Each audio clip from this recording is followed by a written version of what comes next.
అందరికీ నమస్కారం. Welcome to Sandhya kitchen India. ఇవాల్టి మన కిచెన్లో మన వెన్నెల దొంగ చిన్ని కృష్ణుడికి ఎంతో ఇష్టమైన అటుకుల పాయసం తయారు చేసుకుందామండి. ఈ అటుకుల పాయసంని కేవలం 5 నిమిషాల్లో చాలా సింపుల్గా ఈజీగా చేసుకోవచ్చండి. ఎవరైనా ఫస్ట్ టైం చేసే వాళ్ళైనా కూడా చాలా ఈజీగా చేసేస్తారు. మరి ఈ అటుకుల పాయసం తయారు చేసుకోవటానికి ముందుగా అరకప్పు అటుకుల్ని తీసుకోవాలి. ఈ అటుకుల్ని తీసుకొని ఒక చిల్లుల గిన్నెలో వేసుకొని జల్లించినట్లుగా చేసుకోవాలండి. ఇలా చేయటం వలన అటుకులలో డస్ట్ ఏమైనా ఉన్నా పోతుంది. నార్మల్గా అయితే కడిగైనా చేసుకోవచ్చండి. ఇక్కడ మనం అటుకుల్ని వేయించాలి కాబట్టి ఇలా జల్లించి తీసుకుంటే డస్ట్ పోతుంది. చూడండి డస్ట్ కూడా ఎలా వచ్చిందో కదా.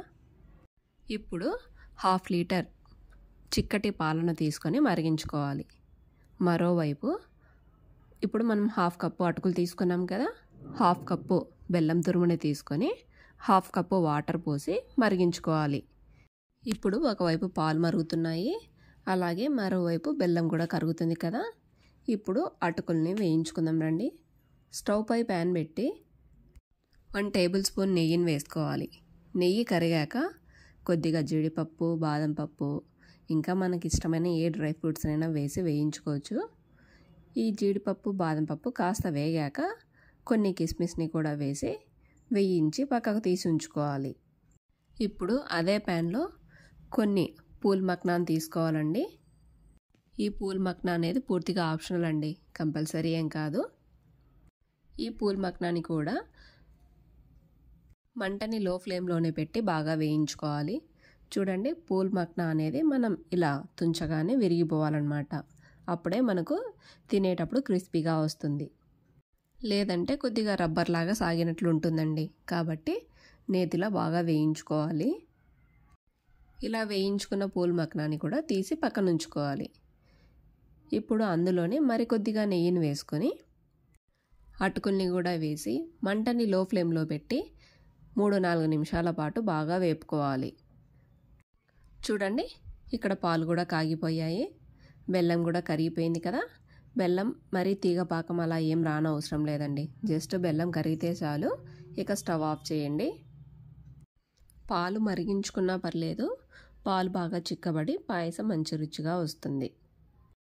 చూడండి అటుకుల్ని ఇలా కొంచెం కలర్ చేంజ్ అయ్యే వరకు వేపుకోవాలి. ఇప్పుడు ఇందులోకి పక్కన మరుగుతున్న పాలను కూడా పోసి ఉడికించుకోవాలి.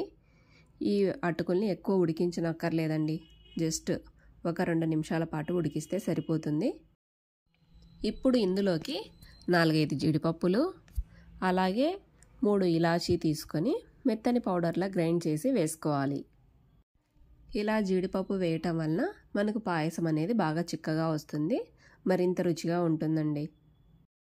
ఇప్పుడు మనం ముందుగా వేయించి పెట్టుకున్న పూల్ మక్నా అలాగే డ్రై ఫ్రూట్స్ ఉన్నాయి కదా, వాటిని కూడా వేసుకోవాలి. కొద్దిగా డ్రై ఫ్రూట్స్ని అలాగే ఉంచుకోండి. ఇప్పుడు మనం కాచి చల్లార్చుకున్న బెల్లం పాకం ఉంది కదా, ఆ బెల్లం పాకంని ఫిల్టర్ చేసి వడబోసుకోవాలి.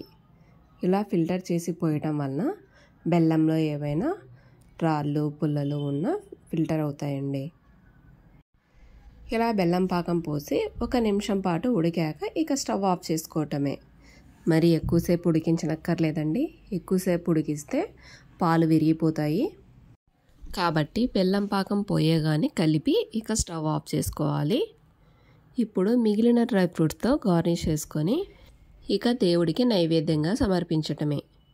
అంతే అండి, అటుకుల పాయసం రెడీ.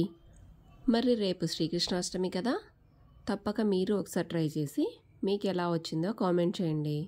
ముందుగా మీ అందరికీ శ్రీకృష్ణ జన్మాష్టమి శుభాకాంక్షలండి. Thanks for watching my video. Please like, share and subscribe to my channel. Thank you.